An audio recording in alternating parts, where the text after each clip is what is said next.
Good Friday evening, everybody. Welcome into the Philly Friday Frenzy here with Big Al. Just wanting to wrap the week up with you, look towards the NFL playoffs, especially the Eagles versus San Francisco 49ers. And we still have some Phillies news, be it news, call it news. I don't know what you're going to call it. Is there underhanded scheme going on here? Is it all just whitewash, or is there some actual news the Phillies are trying to grab a premier infielder in Bo Bichette? We will talk about all that. We have the return of Lane Johnson. Looks like Nakobe Dean. And looking forward to this Eagles Sunday playoff edition, Eagles-Niners. And I'm going to want to talk to you guys about that.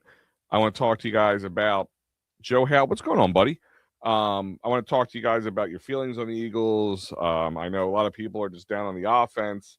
Some people just think Christian McCaffrey is going to expose the defensive pass rush issues.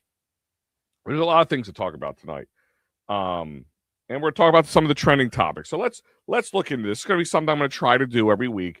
See what the trending topics are. Let you guys discuss them, as long as they're realistic too. Because sometimes the trending topics, when you run the old Google machine and look up trending topics, some of the stuff's ridiculous. So I took out the ridiculousness, and we're going to talk about the actual trending topics. But tonight's going to be Eagles Phillies heavy in the sense that, of course, the Eagles playoff game, as I just mentioned, and then the Phillies trade rumors, the Bo Bichette, and the Max Kepler news that just broke. So interesting conversation. So we're going to talk about that as well. So let's check those trending topics. Let's start with your Philadelphia Eagles trending topics. Of course, the offensive concerns. That was a big trending topic for the last few weeks, let's be honest, if not most of the season. The up and down, the what looks like a good game turns into a string of bad games. Half of games where you don't complete a single pass. Just different.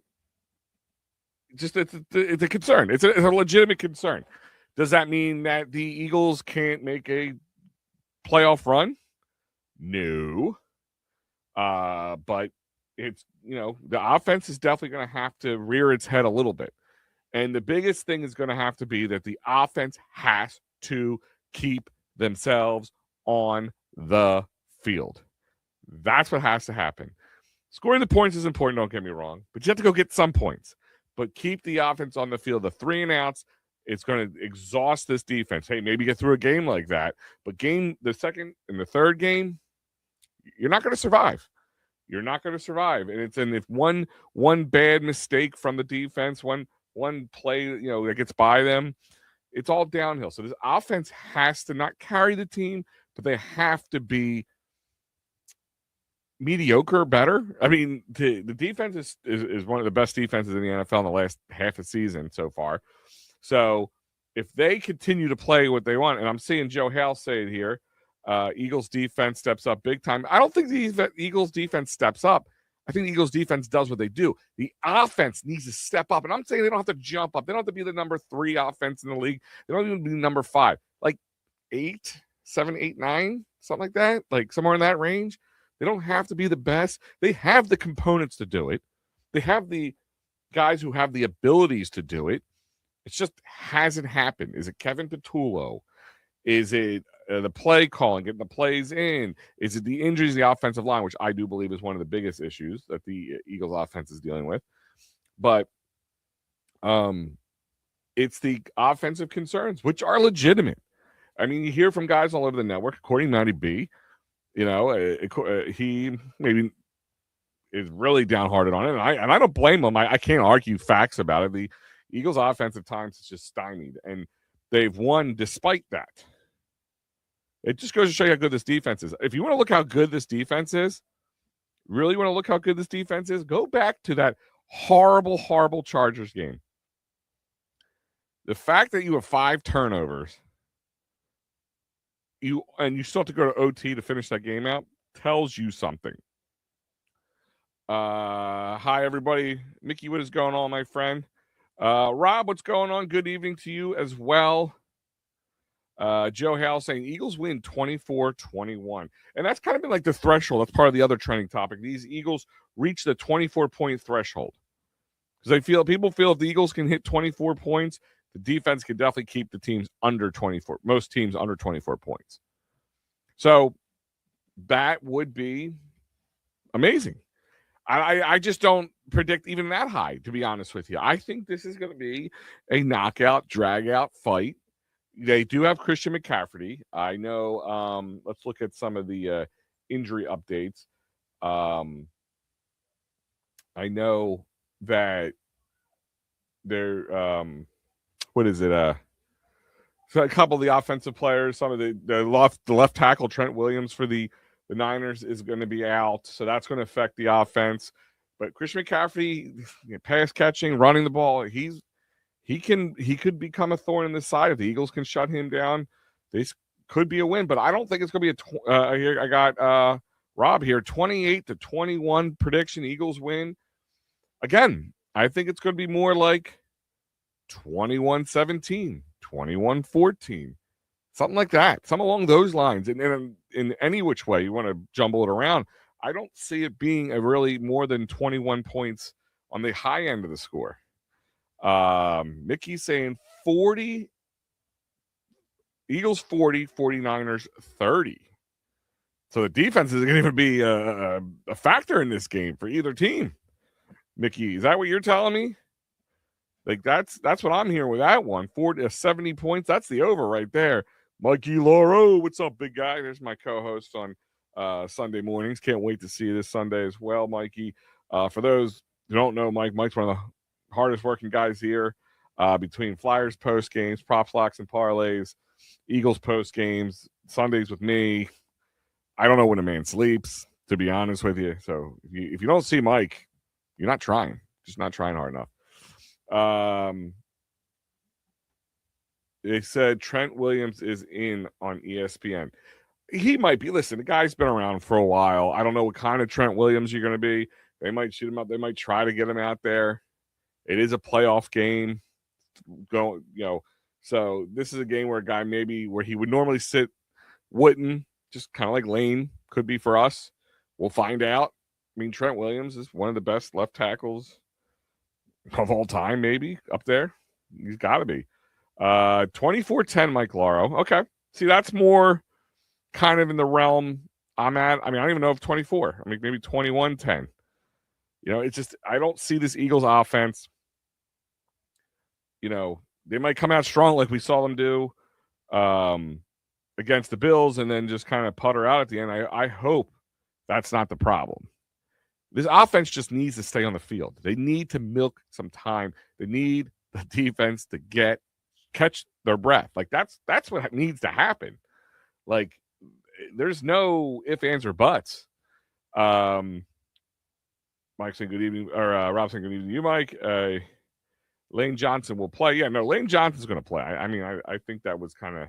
I just wonder, how well. I mean, but 75% Lane Johnson is better than no Lane Johnson. So the other Eagles trending topic for the week has been coaching status. Discussions regarding Kevin Petullo's future that suggest the loss could lead to a staff change. Do you guys feel that the Eagles, if they lose against the 49ers, that they're going to fire Kevin Petullo? That it's a done deal. They lose on Sunday, Petullo's gone. Do you think, and I'll go even further, do you think Kevin Petullo's gone and at all? I don't. I really don't think Kevin Petullo's gone because some offensive guru comes out of the woodwork and he wants to be an offensive coordinator for the Eagles and he's happy. And I want to hear the Josh McDaniels stuff. I don't want to hear that. Yes, Joe, I was just watching a little bit of that before we came on. Indiana is up big on Oregon, 35-7, just another thwomping. Rob saying Kevin Petullo stays. I think so, too. I think they're going to want consistency. And let me ask you this question. Because they've shown some flashes lately. I'm not sitting there saying there's anything that's like, I for that reason, I want to keep Kevin Petullo. The only reason do you give Kevin Petullo a chance to give him a second year? maybe a healthier O-line. Maybe another year to understand his team and maybe stretch, be a little more comfortable with the playbook.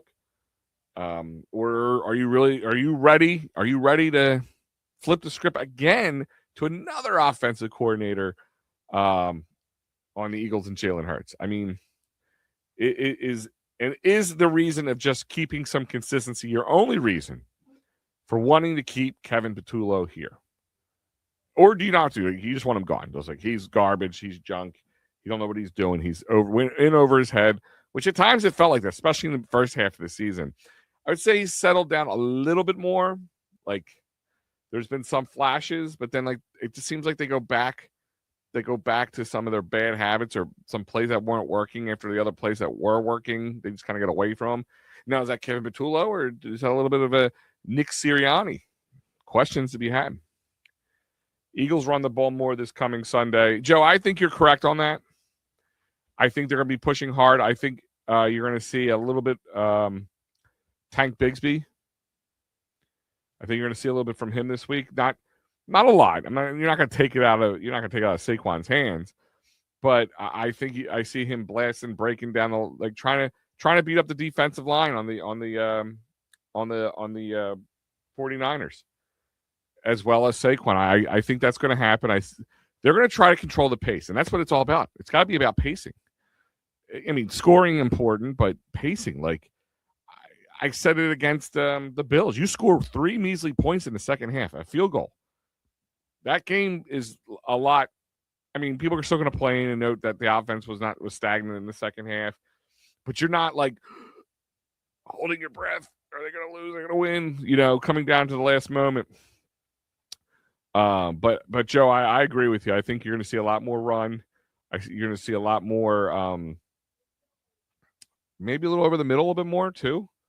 Some tight end stuff, but some of the injuries on the linebacker core of the 49ers. So there is that.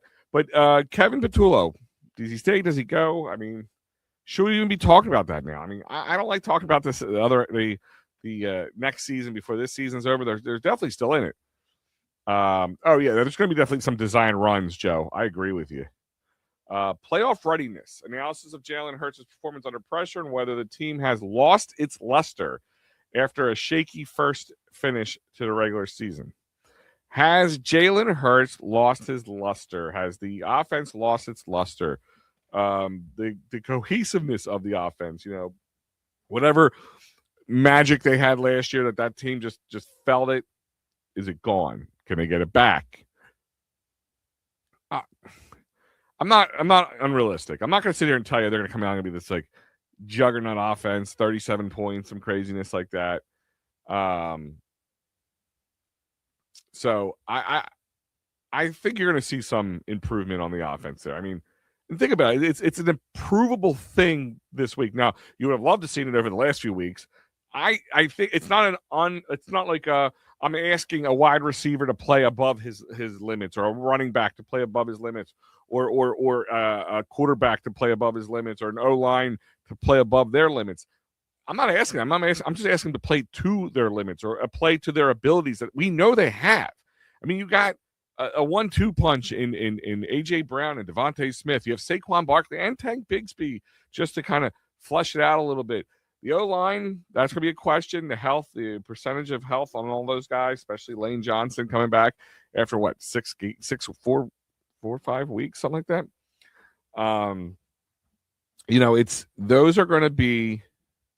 Those are things that they can do.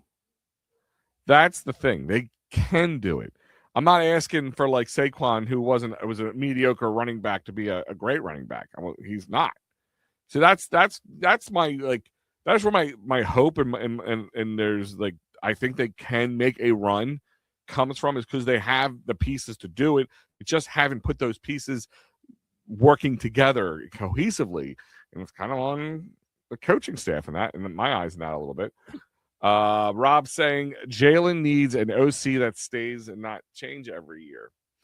I agree with you. I do. I really do.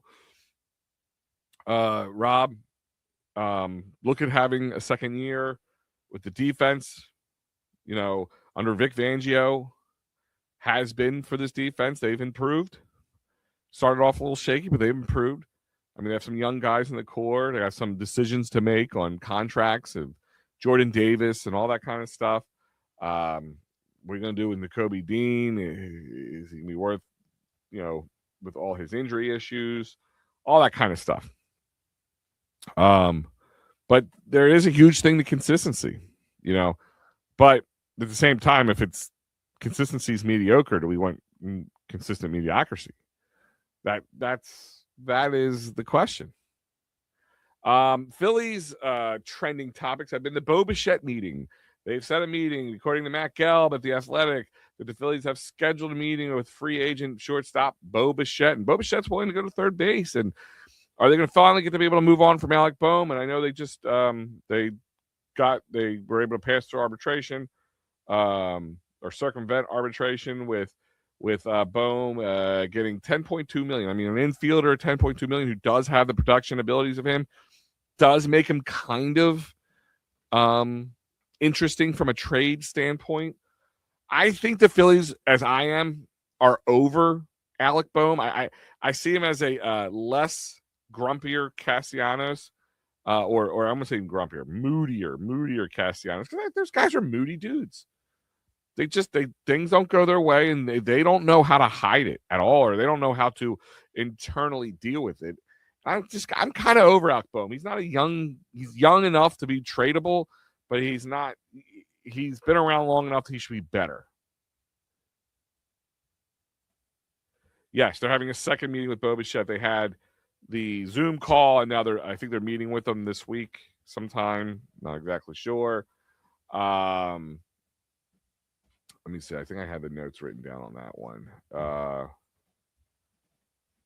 No, they're just. But the question is the kind of connective tissue to all the Bo Bichette conversation is the JT or Muto. If they sign Bo, they're not going to be able to sign JT, which does make a little sense. I wonder. I believe there's some smoke to this fire.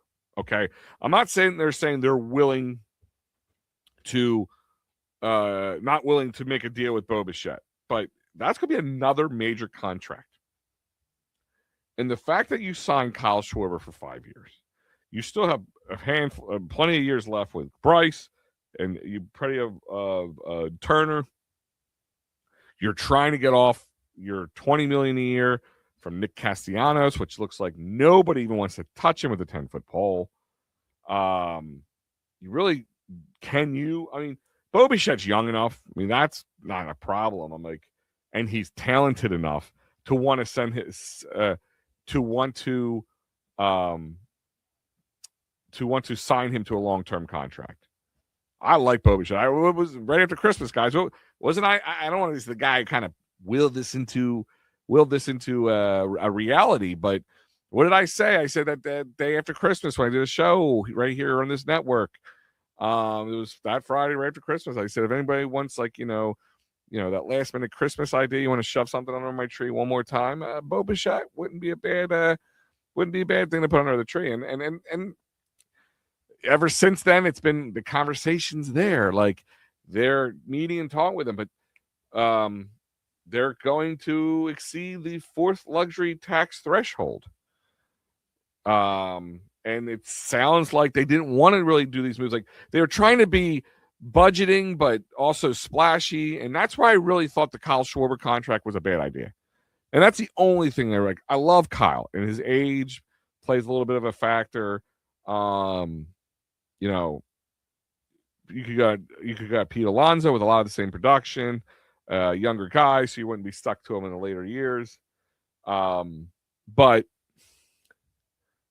they signed him, and listen, Kyle's got to be a great glue guy in that locker room. He's one of those guys like Jason Kelsey-esque, like out and about. He's part of the fabric of the Philadelphia fan base, part of the fabric of the city itself, and he's not going to be able to go anywhere with anybody knowing who he is. But it's a lot of money to give a guy who's older, and if you sign Bo Bichette, a fourth guy to a major contract, you kind of you're in a corner now. Like, this is it. This is where you're at. I mean, you still got Wheeler, who's got a couple of years left if he's healthy. You got Aaron Nola, who's he's under his long contract. We don't know what we got from him. You got a lot of long contracts, and you got pitching with some question marks in it. And if you do that, you means no JT probably. Unless JT, plays chicken with the Phillies, and the Phillies win that game of chicken, and he's willing to take 2 years at a reasonable rate. I mean, he's still going to get paid okay. They're not going to give him nothing. But the question is the years. I'm sure it's the money too, but the years and the money, they're not willing to get. But it doesn't sound like anybody else is, or he would have probably signed with them already. Where some people are waiting to see what he's willing to say yes to with the Phillies, and maybe they can just jump over the top a little bit, or maybe somebody has enough cap space to get, or I mean, I know they don't have a cap, who have enough, open in their wallet to say, we'll take a shot and overpay JT a little bit, get a guy with his production and his ability to maestro a game. Yeah, I mean, listen, if you have a young pitching staff with a lot of young talent on it, he would be wonderful to have for the next couple of years. And that's like the real thing with the Phillies, like with they got through arbitration, or were able to avoid arbitration with Johan Duran, with Jesus Luzardo. So 2 big pitchers that are going to need a guy like JT. And if you don't get JT, it's going to be, from a catching defensively standpoint, it's going to be a drop-off. It really is going to be a drop-off. So a lot of questions to be asked. Having Mattingly helps the Phillies sign Bo Bichette. Is that it? Was that like the linchpin there? Was like they brought in Mattingly, and he said, guys, you got to go get Bo. I mean, he's going to put this team over the top. And is that a question? Like, does Bo Bichette put this team over the top, even if you lose JT Realmuto? Does this team have that new juice, that new it factor that they were kind of lacking since 22, 23 postseason, that they've kind of, they've had a really good team, but just not good enough. Good to win in the regular season, but fall apart later in the postseason, and just not able to get that juice. Because that's what the Dodgers have had, and I said that since the last couple of years. Like, the Dodgers had that team that nobody, matter where you're in the lineup, you didn't feel like the guy was going to be a useless, like an easy out. If you're able to do that with this lineup and get Bo Bichette, move on from Alec Boehm, depending on how Crawford does, Garcia is there now, and if he can get anything close to what he's capable of, does that change the dynamic of this team? And I think it does in most ways. I really do. I think a signing like Bo Bichette could be that little bit of that linchpin that can kind of get the Phillies over the top and make them more of a contender than they've been over the last few years, because they've always been a contender. But it's just like when they get to the dance, the lights can become so bright, and it's like, I don't know, like I have this theory on early success, right? 2022 Phillies, because they didn't win, they expected to be back next year. They expected to be in the World Series. They expected to be there, and they put a lot of pressure on themselves to get there because they went from 0 to 60 pretty quickly. And there's a plus minus. I talk about that with the Commanders from the year before. You went from a team that really had no expectations. Then you sold the team. You got new leaders in there. You got Jaden Daniels, and you went from a team that was going to be good to maybe better than good, and then really good, and then a playoff team, and then a playoff contender, and a Super Bowl contender. There's a lot of steps they skipped, and they went right to the NFC Championship game, but then got by the Eagles, as we all know. And then that puts a lot of pressure to be back there again. And I wonder that 2022, kind of that quick return, but kind of tripping at the finish line, has haunted this Phillies team. They just haven't been able to go over that hump. Let's see the other trending topic for the Phillies this week. top one was the Bo Bichette roster ripple effects. People debating massive changes this signing would require, which we just talked about. Alec Boehm or Bryson Stott are moving on from JT Realmuto to free up the funds. You know, if you move on from Bryson, you be able to fetch some decent, or use him to trade for a decent bench piece or two, or middle of the road reliever or something, or just fetch you some space. I mean, he's not making a lot of money. He is. He fell into the, how much is he making? Let's see. He's only making $5.2 million. So if you move on from him and Alec, that's over $15 million. So there's that. But my point is the ripple effects. Do you leave Bo at second? Do you at third? Leave Bryson at second.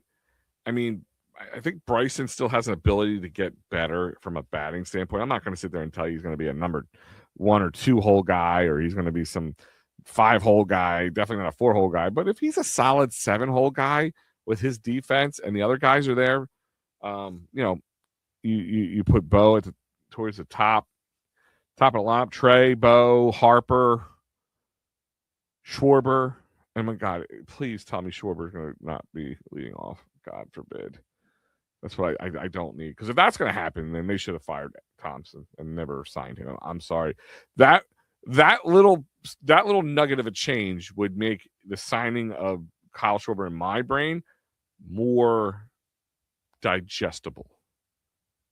What do you guys think about that? I mean, that's how I look at it. And then, again, I talked about it. I wonder... this is leverage versus reality. There's some debates exist that whether the interest in Bo Bichette is genuine or leverage play against the Realmuto camp. Like, hey, guys, fine. If you don't want anything to do with it, we're just going to move on. We're not going to sit here and go back and forth. We put our offer out. You're not willing to discuss it. Then we're just going to sink our money into somebody else, younger, who brings a lot of offense and juice to this team. We're going to lose it in the catching aspect, but we gain a lot in the offense aspect where it's a plus in that category. And I gotta wonder that's a little bit of what's going on. But if that's what's going on, I think I don't know if you take a second meeting with the Phillies, because there's a lot of people who want Bo Bichette. I mean, is he not getting the numbers he thinks he deserves? Is it? And is they're just taking this meeting to get the other teams out there to reach a little deeper into their pockets? Hey, Mets, what are you doing? Dig a little deeper. Like, are they both using each other for that same thing? Just to different, like Bo Bichette's camp's using to leverage the other teams to make more money?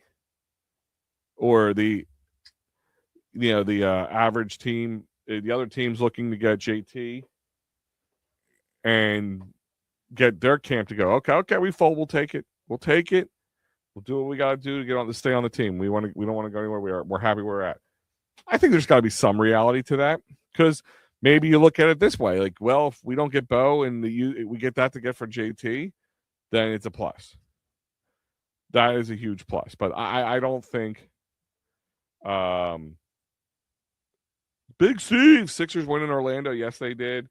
Actually, Steve, I was going to reach out to you today, and some stuff came up I had to do. I wanted to get you on the show tonight, but some stuff came up in my personal life I had to handle. So I'm going to put it on your calendar if you can. Pick a Friday. I would love to get you on the show as a guest for the Philly Friday Frenzy. Love talking to Steve Fuentes or Fenentes, depending on who you talk to. But yeah, no, that was the top trending topics for the Eagles and Phillies. The other one, Tyrese Maxey continued to put on a masterclass performance, averaging 31.1 points a game, and he's a rising MVP consideration. I don't think anybody's like surprised. I always just wonder, is he wasting his time in Philly? Like, if he went to another team, would he be able to just take that team and help both that team and him get to that championship level and win. Because I would feel so bad for Tyrese Maxey. He gets nothing at the end of his career because he was stuck behind Joel Embiid and Ben Simmons and all the other goofs that James Harden have come in here. And I'm not sitting there saying they haven't helped him or worked with him or helped him mold him into the guy he said. But I think Tyrese is just that guy. Like, I think he's built that way. And then the biggest national news was the firing of John Harbaugh by the Ravens, and that he could be an option to the Giants, which would make sense. Giants are going to look for a new coach, and he's a big name. He's been around. He's got clout, I guess. It sounds like he got the same reason, got canned for the same reason that Dougie P did. He wasn't willing to move on from his offensive coordinator or his coordinators, and they said, well, ta-ta, bro. We've tried this long enough. We just you need a fresh start. We need a fresh start. And that's where we're at today. But the other little news that kind of breaking more recently is in the last later this afternoon, whatever you want to call it, former Philly Max Kepler suspended 80 games. 80 games. Another Philly did an 80-game suspension for violating the MLB drug program. He tested positive for epinephrine, performance enhancing substance. I got the drug name right, but I couldn't say performance enhancing for whatever freaking reason. You figure that out. Kepler, 32. We all know who his batting average was 216. He slashed 216, 300, 391 with 18 homers and 52 RBIs in 127 games. Now, we've all kind of gave Max that, wow, he came out of nowhere later in the season, but we all were ready to drive him to the airport earlier in the season. Was that what happened? Was he struggling and he needed a little bit of a boost? And said, this is what I'm going to do. That's what it smells like to me, but I don't know. I don't know if they can tell how long. But Max Kepler can't play in the 2026 postseason, so he's going to be taking a borderline free contract. Bare minimum bench piece, maybe, if you're okay. Just having him on there and paying him league average, maybe. Whatever you want to put it. I mean, he can't play. It's like Jose Alvarado was for us. He's missing 80 games. Then he comes back and they let him pitch more than I really don't expect him to, because what are you going to do with him? You can't use him when the time counts. So it said he was received credit against his 80 games penalty through the games played by the Phillies if he's not on a team before the season.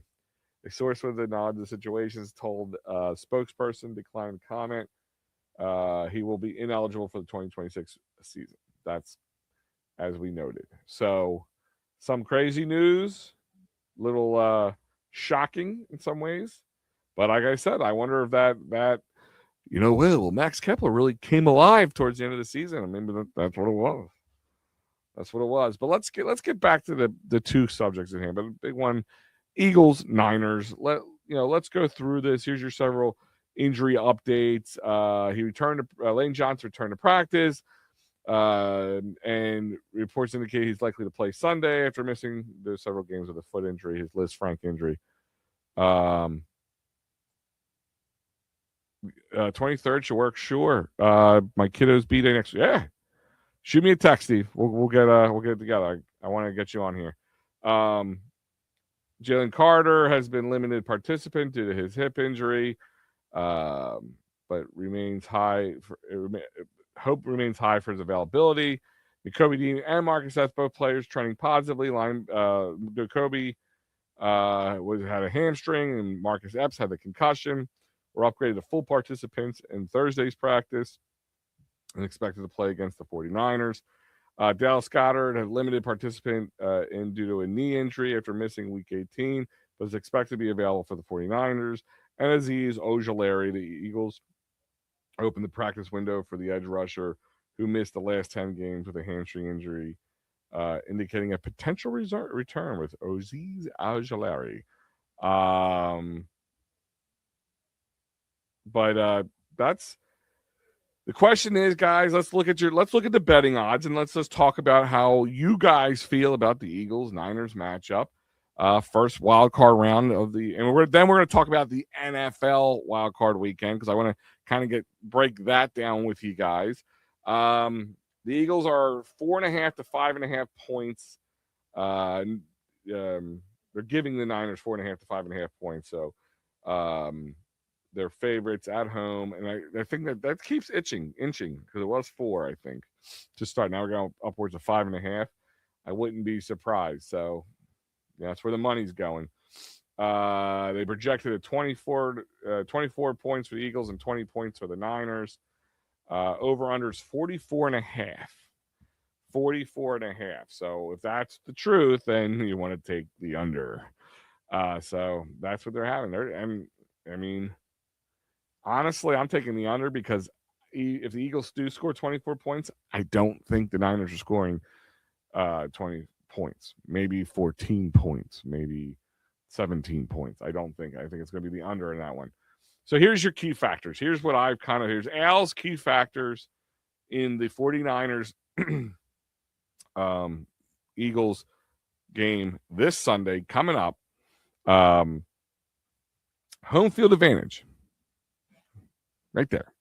And I know a lot of the conversation, and I was going back and forth, and I got a lot of heat on my take on I think they made the right decision sitting guys. Because here's my reason why. If there was no ability to get that third round bye, or first round bye, the second to the third to the second seed, is everybody out on this team? Oh, well, they're a third seed. They're never going to win now. They only can do it if they're at home. So that's how I look at it. I'd rather have a rested team than and maybe have to play one extra game on the road. Personally, that's just me. Lane Johnson and Kobe Dean being healthy. I mean, I think that's a big key to the game. And then, limited questionable George Kittle and Trent Williams, 2 big pieces. I believe, and they're also missing their wide receiver too. I almost forgot about that. Why am I? Ayuk. Sorry. So different. They are missing. They're banged up. Both teams are coming off a loss in Week 18. Eagles finished 11-6. Niners finished 12-5. And Eagles have lost 4 out of their 7 games. Last 4 of their 7 games, and the offense has been stagnant. And there is people out there who just think there's a switch that they're going to turn on. They're actually going to flip after the past a couple pages of the playbook and then open up this whole other section of the playbook that they just kept under wraps until now. I think that's a little bit ridiculous. I'm not going to say they can't turn it up. They just got to be smart. They got to keep the offense on the field, score points. I don't care if it's 3 points or 7 points. Let the defense do the rest. That's the big difference there. Offensive matchup. Saquon Barkley versus Christian McCaffrey, 2,000-yard and both teams have a pair of 1,000-yard receivers. So there is that matchup. Brock Purdy. This guy, I just feel like he's always going to be the last guy that you picked in the draft. Mr. Irrelevant, I think was the name they called him. That's going to be a big conversation.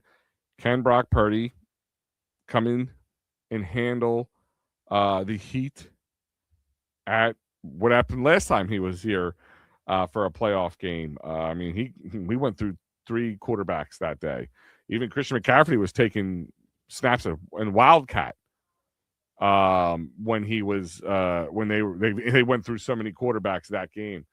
So yeah, it's going to be an offensive matchup, but I think the defense can definitely handle. Sorry, I got people interrupting me, opening up the light back here. I think the defense from our standpoint is going to be the big difference maker there. It's just the offense has to take some of that time of possession in the favor of the Eagles. 50-50 at least, like something reasonable, something That allows the defense just to catch their breath. Soldier Steve, we got, let's see, running, stopping the run, and time of possession will be my key factors. 20/12 split for Saquon and Tank, mixed with 3 to 5 design QB runs for Hurts. Yeah, I mean, Steve, I mean, that's kind of exactly what I've been talking about, especially the time possession thing. They got to stop Christian McCaffrey. I feel if you stop Christian McCaffrey, the rest is gravy for them. And then them running the ball, which would control the time of possession. But 20/12 split for Saquon and Tank. I wouldn't be surprised if it's a little less, more 22-10, something like along those lines.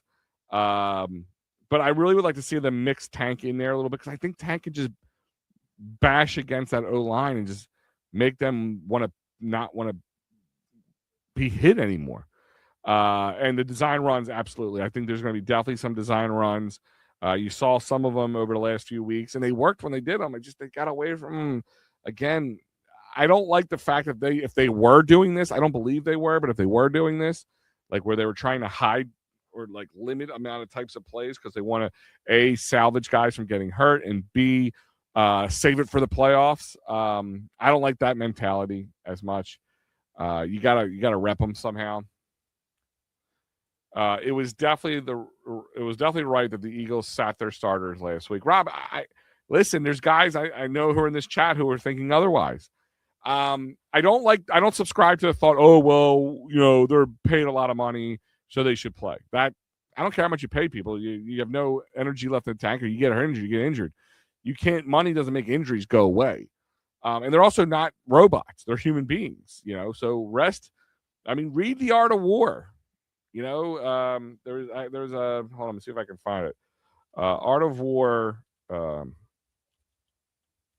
resting soldiers. Strategic positioning, conserving strength, and exploiting enemies' lack of attack. They're saying attack with an enemy is easy, well-fed, and sluggish while maintaining your own alertness and readiness. Like, that's a big piece of the art of war, is having a rested army. And I'm convinced that they made the right move. And I know it's easy because anytime Sirianni does stuff, he could fart funny and people are going to want to get him fired. But, and then some people said, well, if I'm Saquon Barkley, I'm mad because they let Devontae Williams go get it, or Devontae Smith, sorry. They let Devontae Smith go get his 1,000 yards and then pulled him out. Why didn't they do that with Saquon when he was trying to break the league record?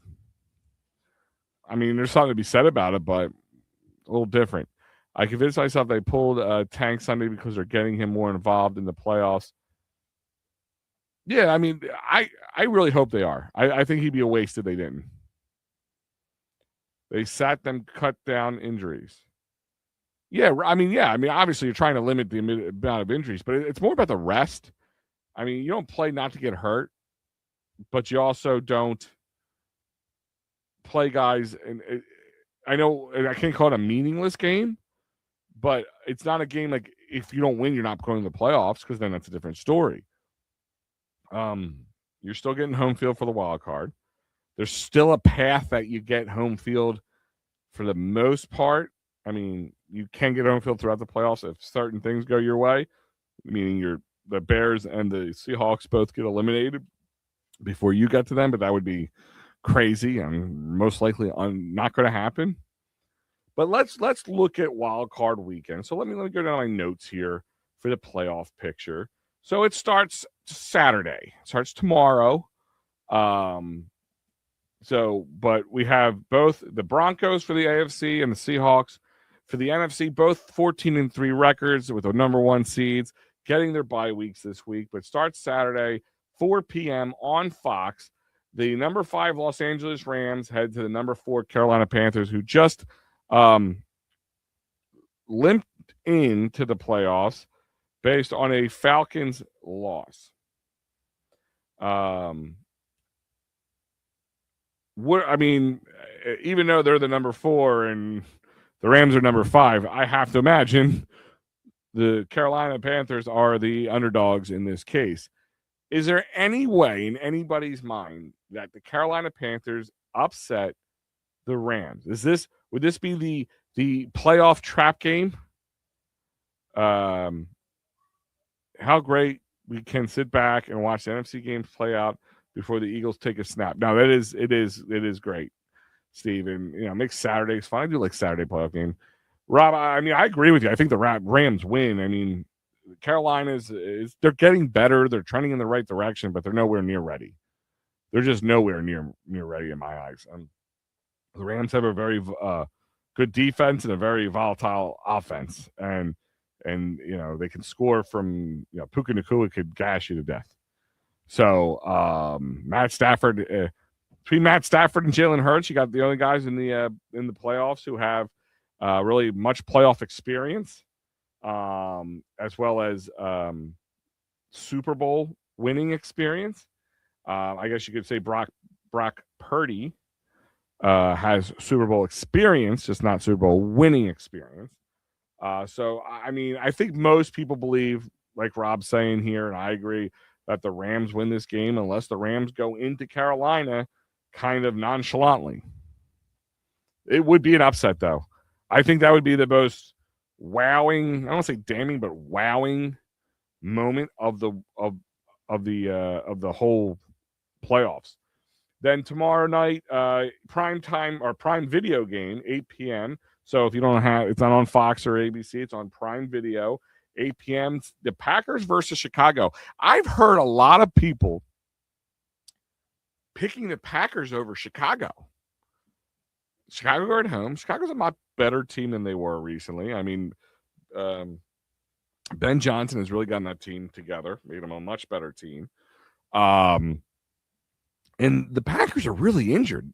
I mean, every game I've watched in the last 3-4 weeks of the Packers has been just, you just tune in and somebody's on a cart. I don't know how people, I think it's more of a pipe dream. Like because if the Packers do win and Chicago loses, we're the second highest seed again, and they're coming to us. Packers are coming to us. If they lose, we're going to Chicago if we win. So I think it's more that than people actually thinking that it's going to win. But I want to know how many people are actually putting money down that the Packers are going to win. I actually want to do this. NFL wild card weekend spread. I want to see what the spreads are. But I think, I go with the Bears winning this one. Most likely it's in Chicago, Green Bay. Is Jordan Love even playing? I mean, there's a lot of, I'm sure he does, unless he's like that injured. Soldier C, Stafford shouldn't commit 3 turnovers like he did week 13 versus them. They could get the win. True. I'm not sitting there saying it's impossible. Welcome to the NFL, right, Steve? Anything's possible. But you have to admit that would be the biggest upset, even though they are not the home team in the wild card weekend. Just because they have a weak division is the only reason that the Rams they're not going to LA. In this case, whoever they were playing was going to them.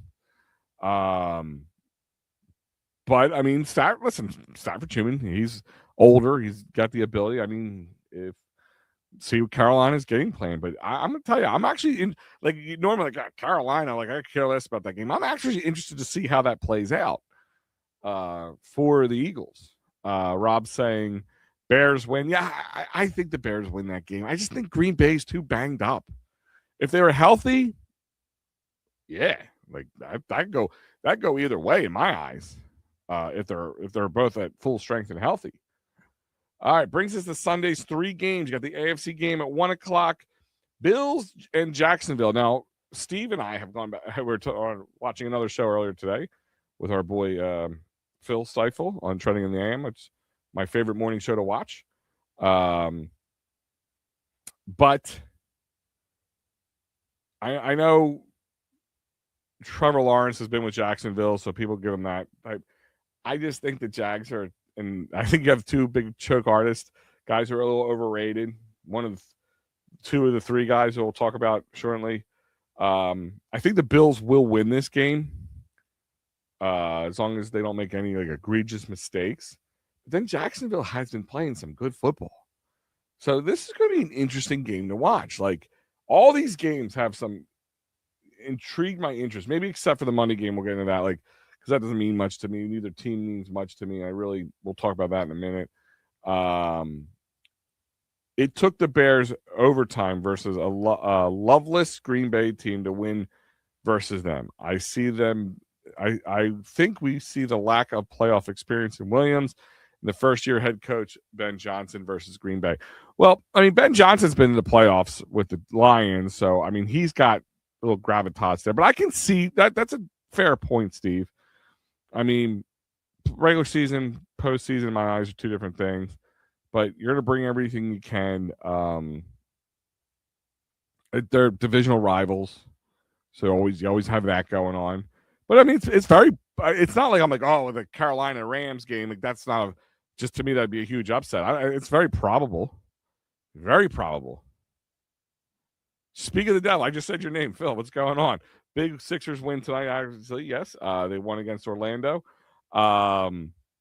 Like I said, my favorite morning show, Trending in the AM with Phil Stifle. Because me and Steve were talking with you back and forth about Buffalo Bills and Jacksonville and who's a bigger choke artist, Josh Allen, Trevor Lawrence. I like Josh Allen. I do. And people think I don't like him when I talk about him like that. But, you know, all I heard is, well, he kept running into Kansas City, kept running into Patrick Mahomes. And that's his excuse he gets, in my eyes. But Jalen Hurts didn't. But Jalen Hurts went toe-to-toe offensively with him in two Super Bowls and won one of them. You know, and it just seems like, I don't know, Josh Allen always seems to get this pass. They always talk about him. He's a slam dunk Hall of Famer. Again, without a Super Bowl under his belt, does that change your opinion on Josh Allen? If he doesn't win a Super Bowl in his career, is he a Hall of Famer? Steve saying, only New England and Philly are home faves this week, which speaks to the parity of the season. Dude, the parity of this season has been ridiculous. Absolutely ridiculous. And, like, here's the funny thing is, even the Denver Broncos, 14-3, that has been on the backs of their defense. In their offensive scoring, they had lower scoring games than the Eagles. Plenty of lower scoring games than the Eagles. I mean, Bo Nix is a good quarterback, don't get me wrong, and I think he just gets better as time gets on. But offensively, they're not a juggernaut. They're really not. But, you know, New England, absolutely. So the Bills, yeah, I mean, it's just, there is a lot of parity in this season. And that's why I thought in the beginning, or like halfway towards the season, the way things were playing out, watching Dallas start to fall off as usual, watching Kansas City struggle, you know, the Ravens struggling, just the Bills weren't the Bills that we're used to seeing. And I was like, man, this is the time for Josh Allen and the Bills to strike. You know, like the AFC is full of a bunch of young guys who haven't been there much at all.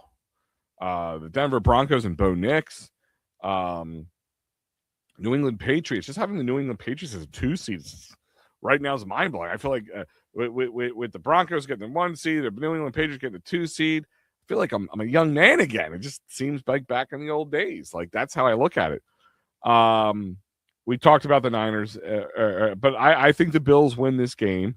Does that, you know, say anything about Trevor Lawrence, or is it just, I mean, Jackson's strength of schedule and injuries and all that stuff?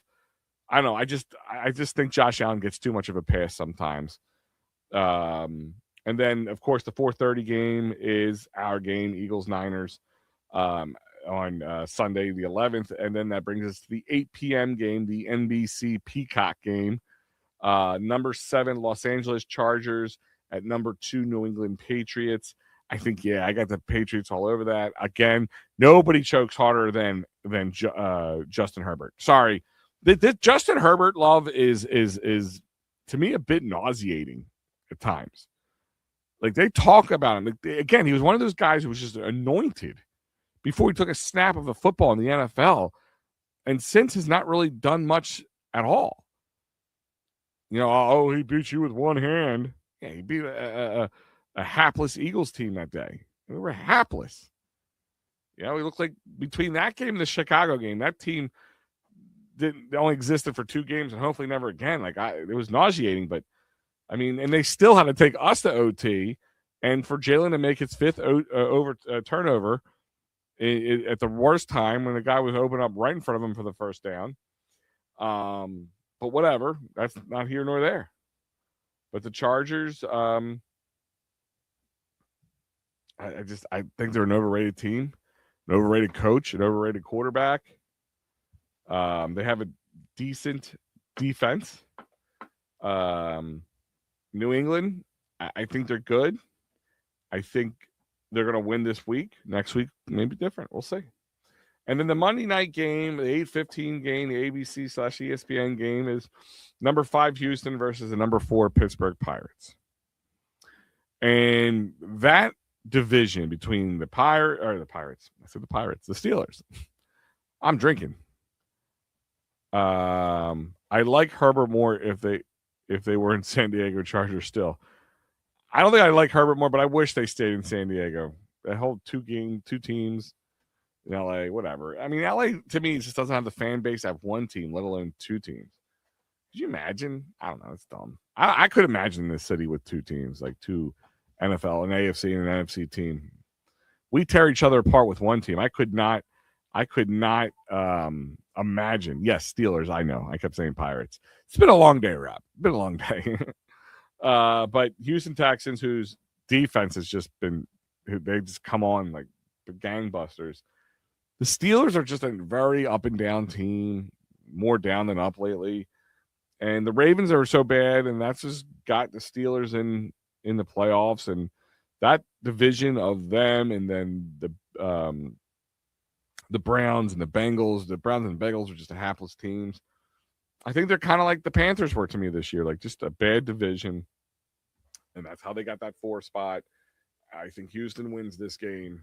So here are my wins for the weekend. Rams over the Panthers. Chicago over Green Bay. Bills over Jacksonville. Eagles over Niners. New England over the Chargers. And Texans over Steelers. So if that plays out, the divisional weekend means that the Seattle Seahawks would get, I guess, the number 6 guy there, because then we say 1. Or the number 5, the Rams. I guess they would get the Rams in this case. Right? I'm looking at that right. Yeah, so Rob thinks the Steelers win. I don't know. I think Houston wins this game, personally. Because we would be the 3, Chicago would be the 2, Carolina or Rams would be the 5, and then the Seattle would be the 1. So they would go. The Rams would go to Seattle, divisional rival, and we would go to Chicago, which I think is a very winnable game for us. I mean, it does feel like a winnable game for us. If it plays out for the AFC that way, Broncos, of course, would be the number 1. The Bills would be the number 6. New England would be number 2. Houston would be number 5. So the Bills would have to go play Denver, and New England would have Houston coming to them. So the interesting matchups. That'd be very, very, very, very interesting matchups. And I'm actually really excited for playoff, just football overall, not just the Eagles, especially on Saturday with the Eagles not playing. I'm so happy when the Eagles don't play Saturday. I really am, especially on the playoffs. So, questions for you guys to ponder. The Eagles win the Niners. Does the offense show up? Does the offense just play better? Not great, but better. More time of possession, more controlling of the ball, more run, more Jalen Hurts design runs. Spread the ball out. Stop forcing the A.J. Brown. Every time they force the A.J. Brown, when A.J. Brown gets his, the Eagles seem to lose. Just want to point that out. Every time they force it to him. And does Bo Bichette come to the Phillies? Are they going to have a red hat waiting for Bo? I wouldn't hate it. I'll be honest with you. I wouldn't hate it. But, guys, I remind you, this is brought to you by the It's a Wrap Sports Network. Of course, our fearless leader, Matty B. Sundays through Thursday, 9 p.m., the final word with Matty B. All sunshine and rainbows. Positivity. Sundays in the AM with me and Mike Laro at Philly AM Sports. The wild card weekend birds fly by with Mike Laro. And again, Mike Laro with props, locks, and parlays. Don't forget Kyle Quinn and Matty B on the Birds Blast. Don't forget all you Steelers fans, pre and post game coming up for the Steelers this Sunday. I'm sorry, Monday. Monday. Gridiron Weekly, Pittsburgh Sports Night. So much more. So much going on here. And here is your lineup as of right now. We are Friday's Philly Friday Frenzy. Then the best of the It's a Wrap Sports. I did not know about this. The best of the It's a Wrap Sports at 8 a.m. tomorrow morning. Is it just going to be videos of me? Because I'm the best, right? Would I be considered the best of the It's a Wrap Sports? It's just going to be videos and stills of me and some of my great takes, my handsome looks, and then Maddie trying to knock me down, but just can't do it. That sounds like the best of the It's a Wrap Sports to me. Or it's just a bunch of Mike Laro. I mean, one or the other. Then Philly AM on Sunday, Eagles post game and the final word. Oh, and the Flyers versus Lightning post game show on Saturday as well. So a lot of sports going on. This is that time. I'm glad I have 3 TVs going on. I have some friends coming over, a little poker, little brown liquor, and I'm going to have all them TVs are running. It's going to be a good Saturday for me on that in that accord. But other than that, guys, I want to thank you for joining me. Rob, it's always a pleasure, my friend. All you guys for checking in. Phil, it's good to see you pop in. Soldier Steve, I'm going to try to get you on for the 23rd. So you guys, we're going to try to lock that in. Joe Hale, as always, all you guys. I don't want everyone to forget. That's why I hate calling people out because I feel like I'm going to miss somebody. I'm going to hurt somebody's feelings. I don't want to do that. I appreciate you all. I appreciate you to listen, share, subscribe, all that stuff. I appreciate you. And once again, I appreciate you some more. But guys, have a very safe weekend. A lot of sports going on. Enjoy it. Relax. Rest. Do your thing. And I'll see you guys Sunday morning, of course. One last time to talk about Eagles, Niners before it all goes down. So other than that, guys, I will see you next time. Have a great night and happy Friday.